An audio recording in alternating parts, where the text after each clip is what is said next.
जो कि simple interest और कंपाउंड इंटरेस्ट पे है।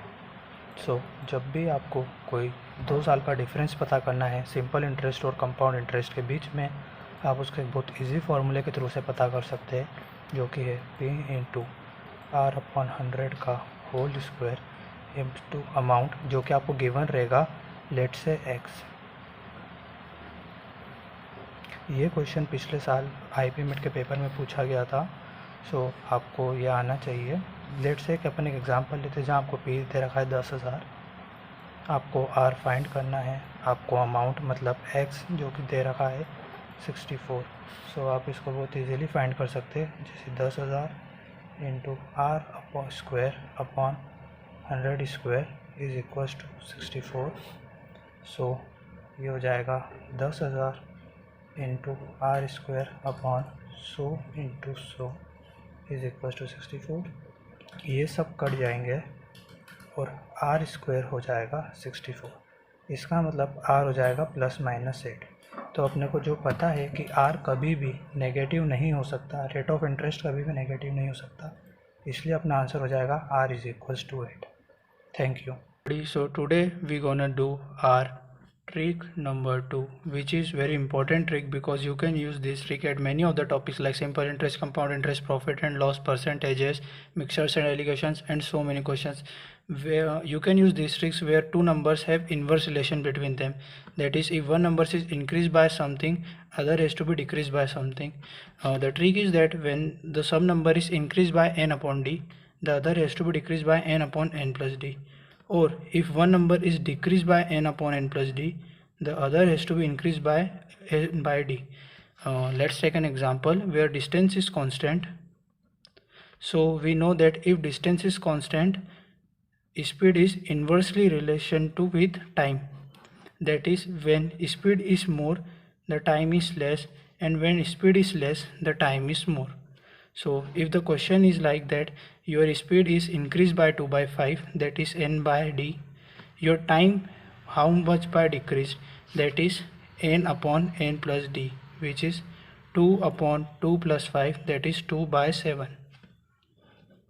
And if the question is like that, your speed is decreased by 2/5, that is n upon n plus d. Here is your n is equals to 2 and d is equals to 3. So your time is increased by n upon d, that is 2/3. Thank you. Trick number 3 करने वाले हैं, जो कि simple interest और compound interest पे होने वाली है, और ये इंपॉर्टेंट ट्रिक्स है क्योंकि इसके क्वेश्चन हमेशा मोस्टली एग्जाम्स में पूछे जाते हैं। ये ट्रिक है, जैसे कि आपको समझो कोई क्वेश्चन दिया हुआ है कि आपके पास कोई एक अमाउंट है ए, वो उसका x टाइम्स हो जाता है y ईयर्स में। तो बताओ कि जब वो अमाउंट z टाइम्स हो जाएगा कितने ईयर्स में, लेट से b। अपन एग्जांपल लेकर देखते हैं, जैसे कि आपको एक अमाउंट दे रखा है 5,000 और आपको बोला है कि अमाउंट इसका खुद का 3 टाइम्स हो जाता है 5 ईयर्स में। तो बताओ वो अमाउंट उसका खुद का 6 टाइम्स हो जाएगा कितने ईयर्स में। तो इसका एक बहुत इजी फार्मूला है, जो कि है n1 - 1 upon n2 - 1 is equals to t1 upon t2। यहाँ पर जो n1 है वो है नंबर ऑफ़ टाइम्स यानी कि 3 और 6, और t1 जो है वो है ईयर यानी कि कितने टाइम पीरियड में। यही अपन एग्जांपल इसमें पुट करके देखते हैं। तो जो अमाउंट है, ये नंबर ऑफ़ टाइम्स पहला है 3 - 1 अपॉन दूसरा है 6 - 1। जो t1 अपने को एक दे रखा है 5, अपने को दूसरा फाइंड करना है, तो अपन उसको x लिख लेते हैं। तो ये हो जाएगा 2x इज इक्वल्स टू 6 5 5 जो 25। तो x की वैल्यू आ जाएगी 12.5, यानी कि 12.5 ईयर्स में वो उसका 6 टाइम्स हो जाएगा। क्योंकि प्रॉफिट एंड लॉस पे होने वाली है और इससे भी क्वेश्चन हमें मोस्टली एग्जाम्स में पूछे जाते हैं। ये ट्रिक बहुत ईजी है। लेट्स से आपको कभी भी 2 ऑब्जेक्ट दे रखे हैं ए एंड बी, और आपको बोला गया है कि इन दोनों ऑब्जेक्ट को आपने सेम सेलिंग प्राइस पे बेचा है, और इन दोनों ऑब्जेक्ट को बेचने पे समझो आपको इस पे जो है x% का प्रॉफिट हुआ है और इसको बेचने पे आपको x% का लॉस हुआ है। तो बताओ आपका ओवरऑल लॉस या फिर ओवरऑल प्रॉफिट परसेंटेज क्या है। तो इन केस में आपको हमेशा ओवरऑल लॉस ही होगा। तो वो जो लॉस परसेंट निकालने का फॉर्मूला है वो बहुत ईजी है, जो कि है loss percent is equals to x² upon 100। इससे आप कोई सा भी क्वेश्चन कर सकते हो। Let's take an example. आपको एक क्वेश्चन दे रखा है जिसमें आपने एक ए और बी कोई ऑब्जेक्ट है, आपने उसको सेम सेलिंग प्राइस पे बेचा है और एक ऑब्जेक्ट को आपने जो है 10% के प्रॉफिट पे बेचा है, दूसरे ऑब्जेक्ट को आपने 10% के लॉस पे बेचा है, तो बताओ आपका ओवरऑल लॉस या प्रॉफिट परसेंट क्या होगा। तो जैसा कि मैंने आपको बताया, इस केस में हमेशा आपको लॉस ही होगा, तो जो आपका लॉस परसेंट हो जाएगा वो हो जाएगा 10 का स्क्वायर अपॉन 100। तो जो आपका लॉस परसेंट हो जाएगा वो हो जाएगा 100 upon 100, that is loss percent is equals to 1। Thank you. आज हम अपनी ट्रिक नंबर 5 करने वाले हैं, जो कि टाइम स्पीड डिस्टेंस पे होने वाली है और ये इम्पोर्टेंट ट्रिक है। सो देखते हैं, जब भी आपको कुछ क्वेश्चन गिवन है कि आपने आपकी जो स्पीड है समझो x किलोमीटर से बढ़ा दी है, तो उसके कारण आपको AR कम लगते हैं, या फिर आपने आपकी स्पीड जो है y किलोमीटर पर आवर से कम कर दी है तो आपको BR ज़्यादा लगते हैं। तो आपको बोला है कि डिस्टेंस फाइंड करो या स्पीड फाइंड करो या टाइम फाइंड करो। तो जब जैसे अब आपको समझो डिस्टेंस फाइंड करना है तो आपको स्पीड और टाइम गिवन रहेगा, जब स्पीड फाइंड करना है तो डिस्टेंस और टाइम गिवन रहेगा, जब टाइम फाइंड करना है तो ये चौथी चीज़ गिवन रहेगी। तो इसका बहुत इजी फॉर्मूला है, जो कि है distance is equals to change in time into S1 into S2, speed 1 into speed 2 upon में चेंज इन स्पीड। इससे आप कुछ भी चीज़ निकाल सकते हैं, वो जो कि सिर्फ आपको फॉर्मूले में पुट करना है, तो मुश्किल से 10 से 15 सेकंड लगेगा। एग्जांपल लेके देखते हैं। तो आपको बोला है, जब आपने आपकी स्पीड समझो 10 किलोमीटर से बढ़ा दी तो आपको जो टाइम है वो 2 आवर कम लगता है, और जब आपने आपकी स्पीड जो है 20 आवर से कम कर दी तो आपको जो टाइम है वो 4 घंटे ज़्यादा लगता है। तो इनने बोला आप बताओ डिस्टेंस क्या हुई।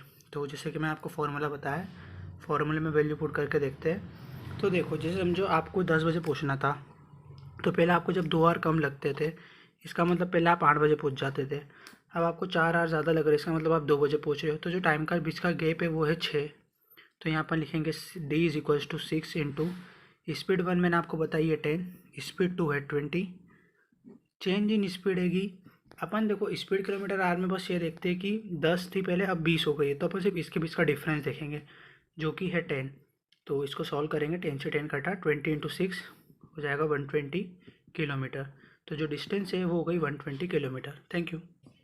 ट्रिक नंबर 6 जो कि परमुटेशन और कॉम्बिनेशन पे होने वाली है, जो कि होने वाली है काउंटिंग ऑफ स्क्वायर और काउंटिंग ऑफ रेक्टेंगल्स। सो जब भी आपको काउंटिंग ऑफ स्क्वायर करना है, जो कि n इंटू एन फॉर्म का है, इसका मतलब जैसे कि आप ये ले लीजिए, तो इसमें कितने हो गए 1 और ये 2, मतलब 2 इंटू 2 का स्क्वायर है ये। या फिर जब आपको दे रखा है ऐसा,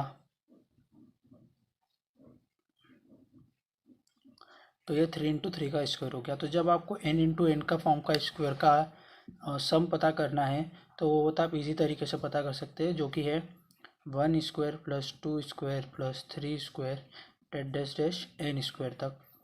यानी कि आप इससे कोई सा भी फॉर्मूला मतलब स्क्वायर का सम पता कर सकते हैं। जैसे अपन इसका लेके देखते हैं, इसका अंदर ये n इंटू एन 2 दे रखा है, तो इसका मतलब ये 2 इंटू 2 का स्क्वायर है। इसका मतलब अपन इसको यूज़ करेंगे 1 square plus 2 square, that is 1 plus 4 is equals to 5। और कभी आपको समझो n इंटू एम का स्क्वायर दे रखा है, इसका मतलब जैसे समझो आपको दे रखा है 4 इंटू 3 का स्क्वायर, तो उसके लिए बहुत ईजी ट्रिक है। उसके लिए भी आपको कुछ नहीं करना, उसके लिए आपको करना है जैसे n into M plus n minus 1 into M minus 1 plus n minus 2 into M minus 2 and so on, जब तक यहाँ पर 1 नहीं आ जाए। तो जैसे अपन इसको ही करके देखते हैं, तो ये हो जाएगा 4 इंटू 3 प्लस इसमें से एक कम होगा, ये हो जाएगा 3, इसमें से एक कम हो जाएगा, ये हो जाएगा 2, प्लस फिर इसमें से एक कम होगा, ये हो जाएगा 2, इसमें से एक कम होगा, ये हो जाएगा 1। अब ये 1 आ गया तो अपन यहीं ख़त्म कर देंगे, ये हो जाएगा 12 प्लस 6 प्लस 2, ये हो जाएगा 20। अगर आपको कभी रेक्टेंगल का सम पता करना है, जो कि n इंटू एम साइड्स का हो या n इंटू एन साइड्स का हो या कोई से भी उसका हो, तो वो बहुत इजी होता है। उसमें आपको सिर्फ एक चीज़ करनी है, NC2 इंटू MC2। यहाँ पर जो n और m ये नंबर ऑफ लाइन्स है, जैसे समझो आपको ये दे रखा है, यहाँ पर नंबर ऑफ लाइन्स हो गई 4, यहाँ पर हो गई 3, इसका मतलब हो जाएगा 4C2 इंटू 3C2। ये बस इसको सॉल्व कर लीजिए, आपका आंसर आ जाएगा। Thank you. हे गाइस, आज हम अपनी ट्रिक नंबर 7 करने वाले हैं, जो कि प्रोबेबिलिटी पे होने वाली है। जैसे कि आपको पता है कि जो डाइस के क्वेश्चन है वो बहुत पूछे जाते हैं प्रोबेबिलिटी के इसमें। तो जब भी आपसे कुछ पूछा जाए कि सम, आपसे पूछा जाए कि सम क्या होगा जब इतने डाइस फेंके गए, तो इस नंबर का सम क्या होगा, उस नंबर का सम होगा, तो उसका एक बहुत ईजी ट्रिक है। आपको कुछ नहीं करना है, एक ट्रायंगल बना लेना है, और जैसे अब आपको बता कम से कम जो डाइस का सम है वो 2 होगा, भले ही दोनों डाइस पे 1 या 1 आ जाए तो भी उनका सम 2 होगा। और मैक्सिमम सम क्या हो सकता है, जब 6 और 6 आ जाए यानी कि 12, तो आप यहाँ 12 लिख दो। अब बस इसे लिख दो 2 3 4 5 6, यहाँ 7 8 9 10 11, बस। और आप इधर ही अंदर लिख दो 1 2 3 4 5 6 5 4 3 2 1। अब आपसे समझो इनने पूछाएगा कि बताओ कि क्या सम होगा, कि सम जो है 8 होगा, तो 8 के आगे लिखा है 5, तो आपको पता है जैसे टोटल नंबर आउटकम्स होते हैं 2 डाइस में 36, तो जैसे 8 के आगे लिखा है 5 तो आंसर हो जाएगा 5/36। आपसे पूछा है कि बताओ 5 आने की क्या प्रोबेबिलिटी, तो आगे लिखा है 4, तो हो जाएगा 4/36। ऐसा आपसे कुछ भी पूछा अगर 11 का है तो 2/36, 12 का पूछा है तो 1/36, बस ऐसा आप कोई सा भी सम का निकाल सकते हैं। Thank you. ट्रिक नंबर 8 करने वाले हैं, जो कि रिमाइंडर थ्योरम पे होने वाली है। जैसा कि आपको पता है जो रिमाइंडर थ्योरम है वो नंबर सिस्टम का बहुत इंपॉर्टेंट कंसेप्ट है। चलिए ट्रिक शुरू करते हैं, मतलब आप इसे ट्रिक थ्योरम चाहे जो बोलना है बोल सकते हैं। तो जो सबसे पहली ट्रिक है वो है, जब भी आपको कुछ ऐसा क्वेश्चन दे रखा है a⁻b/b, तो उसका रिमाइंडर हमेशा हमेशा a ही बचेगा। एग्जाम्पल लेके देखते हैं। समझो जैसे कि आपको क्वेश्चन दे रखा है कि 5⁻7/7, और आपसे पूछा है बताओ उसका रिमाइंडर क्या होगा, तो देखो a⁻b/b, a⁻b/b, तो रिमाइंडर हमेशा बचेगा 5। ठीक। और एक और एग्जांपल की देखते हैं। समझो आपको बोल रखा है कि 12⁻7/7, तो इसका रिमाइंडर हमेशा बचेगा 12। अब बहुत से बच्चे बोलेंगे कि ये क्या है, मतलब 12 तो कैसे बच सकता है, 7 है तो सही है। तो जब आप 12 को 7 से डिवाइड करोगे तो रिमाइंडर बचेगा 5। तो ये इजी हो जाता है इससे, तो आप इससे फटाक से निकाल सकते हो, सिर्फ 1 सेकंड लगेगा। दूसरी ट्रिक देखते हैं। जो अपनी दूसरी ट्रिक है वो है, जब भी आपको कुछ ऐसा क्वेश्चन दे रखा है कि p-1 का फैक्टोरियल को जब भी आप डिवाइड करोगे p से, तो जो रिमाइंडर बचेगा वो हमेशा p-1 बचेगा। एग्जांपल लेके देखते हैं। समझो आपको दे रखा है कि 5-1 फैक्टोरियल डिवाइड बाय p यानी कि 5, तो रिमाइंडर जो इसका बचेगा वो 5-1 बचेगा यानी कि 4। एक और एग्जांपल लेके देखते हैं। समझो आपको देखा है 7-1 का फैक्टोरियल डिवाइड बाय 7, तो इसका जो रिमाइंडर है वो हमेशा बचेगा 7-1 यानी कि 6। Thank you. ट्रिक नंबर 9 करने वाले हैं, जो कि नंबर सिस्टम के काउंटिंग पे होने वाली है, और ये इंपॉर्टेंट ट्रिक है क्योंकि लिए जब भी आपसे कुछ पूछा जाए कि फर्स्ट n नेचुरल नंबर का सम बताओ, फर्स्ट n स्क्वायर का सम बताओ, फर्स्ट n क्यूब का सम बताओ, या ऐसा ऑड नंबर का सम बताओ, तो आप उसको बहुत इजी फार्मूले के थ्रू पता कर सकते हैं। चलिए सबसे पहला जो फार्मूला है वो है कि जब भी आपको पता करना है कि n नेचुरल नंबर का सम क्या होगा, फर्स्ट n नेचुरल नंबर का सम, तो वो जो नेचुरल नंबर का सम होगा वो हो जाएगा n into n+1 divide by 2। अब जैसे समझा जो n नेचुरल नंबर है वो है 36। एग्जाम्पल लेके देखते हैं। तो जो अपना आंसर आएगा वो हो जाएगा 36 इंटू 37 डिवाइड बाई 2। आंसर आ जाएगा आपका 666। ऐसे ही जैसे आपको बोला कि फर्स्ट 36, आप जैसे आपको बोला कि बताओ फर्स्ट 10 नेचुरल नंबर का सम क्या होगा, तो ये हो जाएगा 10 इंटू 10+1 डिवाइड बाई 2। 2 से गया 5, 5 इंटू 11 55। ऐसा आप कोई सा भी कर सकते हो। दूसरे पे आते हैं। जो दूसरा अपना नंबर है वो है, जब भी आपको पता करना है कि फर्स्ट n स्क्वायर का सम क्या होगा, जैसे आपको बोला है बताओ कि फर्स्ट 5 का स्क्वायर का सम क्या होगा, जैसे कि 1 square 2 square 3 square 5 square 4 square 5 square, ऐसा उस कौन चलते आएगा। तो आपको बोला जैसे बताओ कि फर्स्ट 5 स्क्वायर का सम क्या होगा, तो उसके लिए बहुत इजी फार्मूला जो कि है n into n+1 2n+1 divide by 6। आप इससे कुछ भी पता कर सकते हो। जैसे समझो आपसे पूछाएगा कि बताओ फर्स्ट 5 का ही पूछा है, तो ये यहाँ पर इसमें वैल्यू पुट करके देखते हैं। हो जाएगा 5 इंटू 5 प्लस 1 6 इंटू 5 2 जा 10 प्लस 1 11 डिवाइड बाई 2 1 जा 3 जा 11 3 जा 33 33 5 जा जो भी होगा वो आपका आंसर आ जाएगा। तो अपन अब अपने थर्ड पे ट्रिक पे आते हैं, जो कि आपसे समझो कभी पूछाएगा कि बताओ कि एन क्यूब का सम क्या होगा। तो जब भी एन क्यूब तक आपको कोई सा भी सम पूछता है, जैसे कि 1 cube 2 cube plus 3 cube plus 4 cube ऐसे, तो उसका बहुत इजी फॉर्मूला है, जो कि कुछ नहीं है, जैसा आपने जो एन नेचुरल नंबर का देखा था, N into N plus 1 divide by 2 इसका होल स्क्वायर। समझो आपसे पूछा है कि बताओ फर्स्ट 3 एन क्यूब का सम क्या होगा, तो हो जाएगा 3 इंटू 3 प्लस 1 4 डिवाइड बाई 2 का होल स्क्वायर। 3 4 जा 12 12 बाई 2 6 6 का स्क्वायर 36 आंसर। अब अपन अपने फोर्थ पे आते हैं। जो फोर्थ हैगा उसमें है कि आपसे पूछा, जैसे समझो कि फर्स्ट एन ऑड नंबर का सम, जैसे कि 1 3 प्लस 5 प्लस 7 प्लस 9, तो उसका बहुत इजी ट्रिक है, जो कि है सिर्फ एन स्क्वायर। अब आपसे पूछा है बताओ फर्स्ट 7 का सम क्या होगा, तो 7 का स्क्वायर हो जाएगा 49। अब आपसे पूछा है बताओ फर्स्ट 5 ऑड नंबर का सम क्या होगा, तो 5 का स्क्वायर हो जाएगा 25। आपसे 13 का पूछा है तो 169। ऐसा आप कोई सा भी निकाल सकते हो। अब अपन इवन नंबर पे आते हैं, जो कि है फिफ्थ। तो इवन नंबर के लिए बहुत इजी है, वो भी बस n इंटू एन प्लस 1 ख़त्म। अब आपसे पूछा समझो कि बताओ फर्स्ट 5 इवन नंबर का सम क्या होगा, तो वो हो जाएगा 5 इंटू 5 प्लस 1 6 6 5 जा 30। अब आपसे समझो पूछाएगा कि 10 का बताओ, तो 10 10 इन 10 प्लस 1 11, तो ये हो जाएगा 110। हे गाइस, सो आज हम अपनी ट्रिक नंबर 10 करने वाले हैं, जो कि परम्यूटेशन और कॉम्बिनेशन पे होने वाली है। सो आपको पता है ये बहुत इंपॉर्टेंट टॉपिक है। सो चलिए वो ट्रिक देखते हैं।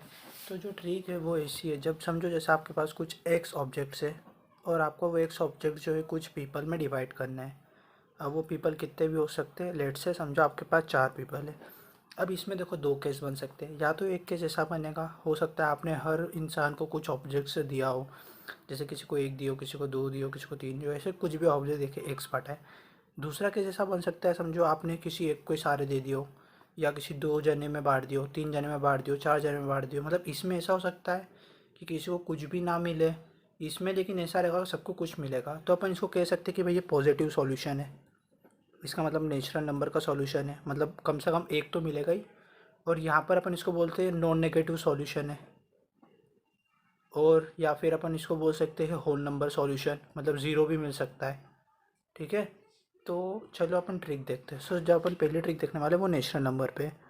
तो जो अपने नेचुरल नंबर की ट्रिक है वो है n-1 CR-1। तो जैसे समझो आपको कुछ बोला है कि आपके पास 20 टॉफ़ीज़ है, एग्जांपल लेके देख रहे हैं अपन, और आपको जो टॉफ़ी 4 बंदों में बांटनी है, लेट से A B C D। तो अपने को पता है, समझो आप जैसे 20 टॉफ़ी 4 जन बंदों में बांटोगे, तो इन सब का सम 20 होगा, तो इज इक्वल टू 20। तो ये देखो नेचुरल नंबर सॉल्यूशन है, कम से कम आपको किसी को एक तो एक देनी है। तो अब देखो ये जो चीज़ होती है ना, इसको अपन बोलते हैं आर, यानी जितने जनों में बांटनी है। जो चीज़ को बांटना है वो हो गया अपना एन। तो अब इसको फॉर्मूले में पुट करके देखते हैं। ये हो जाएगा 20-1 सी आर कितना अपने पास 1 2 3 4 4 -1, इसका मतलब 19 C3। अब अपन होल नंबर पे देखते हैं इसी एग्जांपल पे। तो होल नंबर का जो फॉर्मूला है वो भी इजी फॉर्मूला है, वो है n+r-1 CR-1। अब समझो आपके पास ये 20 ऑब्जेक्ट्स है, और आपको जो ये 20 ऑब्जेक्ट्स है 4 बंदों में ही बांटने हैं। लेकिन इस बार होल नंबर है, तो हो सकता है आप किसी को सारे दे दो, किसी को नहीं दो, ज़ीरो भी हो सकता है। तो अपन वही लेके देखते हैं, समझो A+B+C+D=20। लेकिन इस बार हो सकता है समझो ए को कुछ भी नहीं मिला, या फिर बी को कुछ नहीं मिला, तो सी को या तो डी को, मतलब ऐसा कुछ भी केस हो सकता है। तो उस केस में अपन देखो, आप जैसे मैंने आपको बताया, ये हो गया अपना आर, ये हो गया अपना एन। तो अपन यही वैल्यू पुट करेंगे 20 n+r-1 CR-1। तो ये जो अपना आंसर हो जाएगा ये हो जाएगा 23 C3। Thank you.